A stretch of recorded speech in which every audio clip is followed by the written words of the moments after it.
Bem-vindo ao nosso seminário sobre guerra espiritual. Na última sessão nós temos falado sobre aquela área mais escondida, mais ocultismo, as várias ramificações, as várias formas que se manifesta na nossa própria cultura, nossa geração. Há várias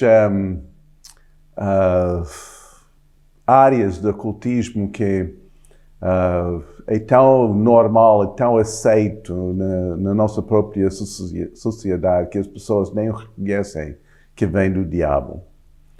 Hoje eu quero falar sobre aquela área em termos de guerra espiritual. Em Efésios 6:12, quando fala sobre os vários níveis, os principados e os potestades, essas áreas de potestades têm a ver com ideias, têm a ver com filosofias, têm a ver com memes, aquilo que é transmitido, que passa de geração em geração, aquilo que passa de culturas, de fronteiras nacionais, línguas, aquilo que pega e depois voa e começa a controlar a mente das pessoas. Como que eu tenho dito, essa guerra é principalmente uma guerra de argumentos, guerra de palavras, porque as palavras entram, formam em pensamentos, formam em mentalidades, formam em paradigmas que vai incentivar emoções, paixões, convicções e depois ações. Por isso essa guerra tem que ser ganha em vários níveis e hoje eu quero falar sobre uma área que Paulo descreve em Efésios capítulo 2, quando ele fala que um dos nossos inimigos é o curso deste mundo. Essa palavra mundo tem que ser bem entendido, porque não refere à própria terra, a parte física. Em 2 Coríntios 4:4 diz que Satanás é o Deus deste século.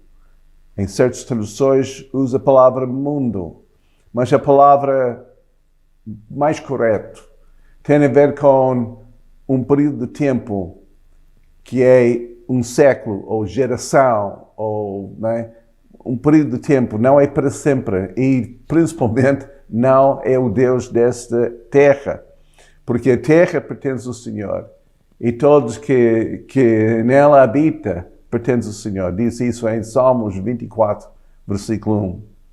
Eu quero que nós abrimos as nossas Bíblias em Colossenses 1:13, que diz que Jesus, Ele nos tirou da potestade das trevas e nos transportou para o reino do Filho do seu amor. Então nós fomos tirados e essa potestade tem a ver não somente com o mundo, porque ainda estamos aqui nesta terra, estamos aqui no mundo, mas não somos do mundo. Então, temos que entender o que significa essa palavra mundo.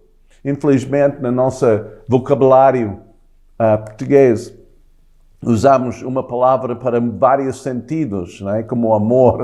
Nós escrevemos muitas coisas com essa palavra amor, e a mesma coisa com o mundo. Mas na língua grega, e o Novo Testamento foi escrito nesta língua, nós temos 3 palavras distintas que normalmente são traduzidas como mundo em português.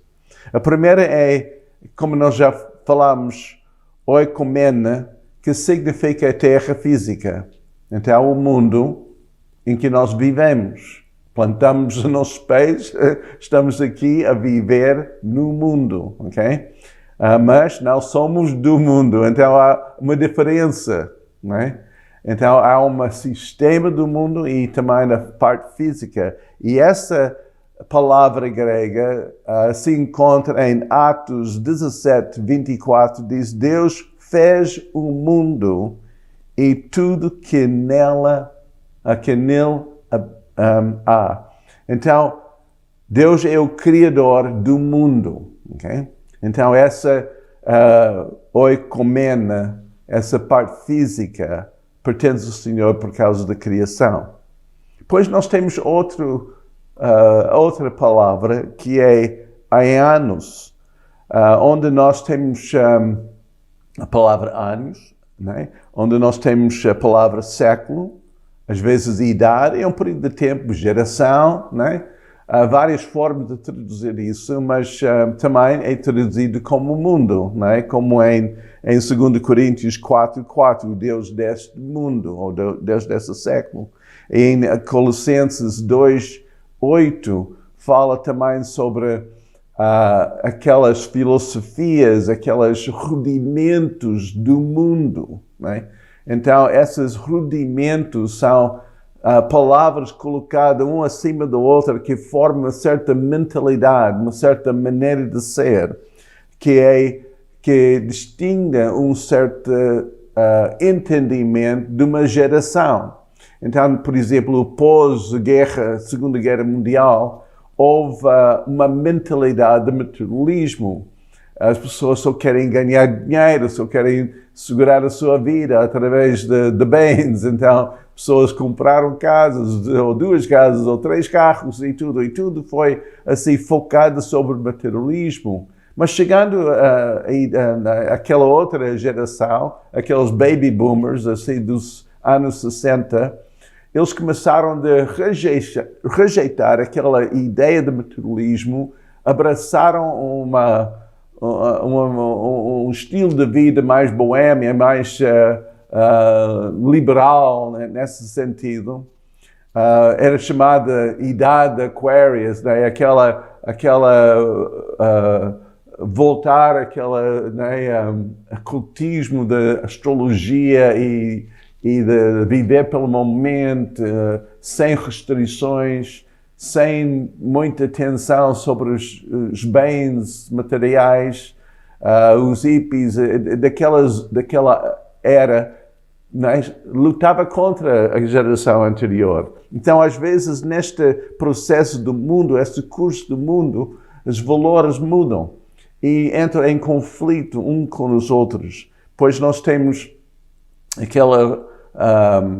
aquela outra geração a seguir, a geração X, que abraçou aquele pós-modernismo, que rejeitou qualquer sentido de verdade, então rejeitou até que é método científico, abraçando mais um relativismo, tudo é relativo, aquela física quantum que foi iniciado para ver que realmente as leis assim, de ciência não são tão confiáveis como a geração anterior, né? Do racionalismo. Eles abraçaram mais essa base de verdade. Mas agora nós temos uma outra geração com uma outra mentalidade. E essa é aquela Iones, em cada geração há uma certa mentalidade, uma certa paradigma que domina e que controla. O inimigo está por isso Jesus diz, está no mundo, mas não está do mundo. Então, ser conformado ao mundo é ser, né, que não compartilhar os valores e a mentalidade da geração atual, mas voltar sempre àquilo que é revelado nas Escrituras. Depois nós temos mais outra palavra, e essa palavra é a palavra cosmos. Cosmos tem a ver com não somente uma coisa que é da geração ou de certo período de tempo, mas tem a ver com uma ideia que se transforma num movimento. Pode ser movimentos políticos ou sociais ou culturais. Por exemplo, Karl Marx, no século XIX, escreveu bastante sobre uma dialética, um materialismo, né, comunismo, que mais tarde foi nomeado, dado essa palavra. Deu muitas ideias e essas ideias ficaram só com ele e escreveu em livros e tudo. E aquelas ideias estavam assim paradas até que houve uma situação social na Rússia em que gerou aquela terra fértil para que essa semente brotar e expandir. E através daquelas revoluções bolchevique e depois em comunismo, aquilo tocou quase 1/3 de todo o mundo. Durante muitos anos, 70 anos, houve um domínio destes memes ou palavras que tornou-se assim aquele movimento. Então, esses cosmos, essas filosofias que nós temos em 1 Coríntios 2, versículo 12, diz que nós não recebemos o espírito do mundo, ok? Mas recebemos, né, o Espírito de Deus.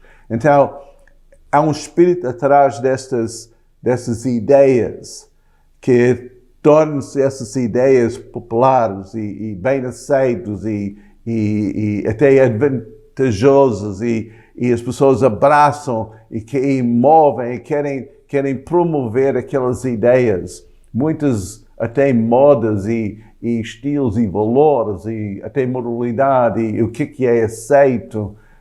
Tudo passa por esse processo de ideias que tornam-se, né, mentalidades ou paradigmas aqui no mundo. Essas são aquelas cosmos. Agora, esse é o nosso mundo. Nós estamos aqui na Terra, mas estamos num mundo influenciado pelas ideias malignas, inspirado por Satanás. Em Mateus 13, Jesus conta uma parábola acerca do semeador que semeia sementes na terra. Agora nós temos, né, outra parábola que em Marcos 4 e tudo, nós temos outra parábolas que Jesus usou outro tipo de interpretação, mas nesta parábola em Mateus 13 é muito interessante, porque em versículo 38 diz, dá uma explicação, e diz que o campo é o mundo, e a palavra mundo aqui é cosmos. Então, ele diz que nós somos a semente são as pessoas, né, que são semeadas dentro desse campo. Então, nós estamos numa cultura que às vezes é muito hostil, né? Que é contaminada pelas aquelas ideias, aquelas paradigmas satânicas. Nós somos semeados e o nosso objetivo é dar fruto de justiça, dar fruto do amor, estender a influência do reino de Deus neste ambiente. Em outras palavras, mudar o paradigma. Estender o reino de Deus através de ideias, através de uma mentalidade nova. Somos nova criatura. A nossa esperança não é só para chegar ao céu, mas para que o céu chegar aqui à terra. Por isso, Jesus ensinou-nos para orar assim: venha teu reino, estabelece a tua vontade, aqui na terra, como no céu. Então, essa é a nossa grande luta. Não é somente contra demônios, mas contra potestades, contra ideias, contra as coisas que estão assim em vigor, aceito, aquele status quo hoje em dia, e nós temos que ser influenciadores. Nós temos que saber como trazer o reino, os princípios do reino aqui na terra. Em Salmo 110, versículo 2 diz: o Senhor enviará o cetro da tua fortaleza desde Sião, dizendo: domina no meio dos teus inimigos. Então, aquele propósito de Deus não é fugir de nossa terra, fugir dessas influências e criar um lugar assim, tipo estufa, em que a igreja fica fechada para si mesmo, né? Mas Deus enviou-nos ao mundo para declarar as boas novas, para mudar nosso mundo, a mentalidade do mundo, do povo, e estabelecer nos corações das pessoas o reino do seu amado Jesus. Deus tem uma grande tarefa para nós.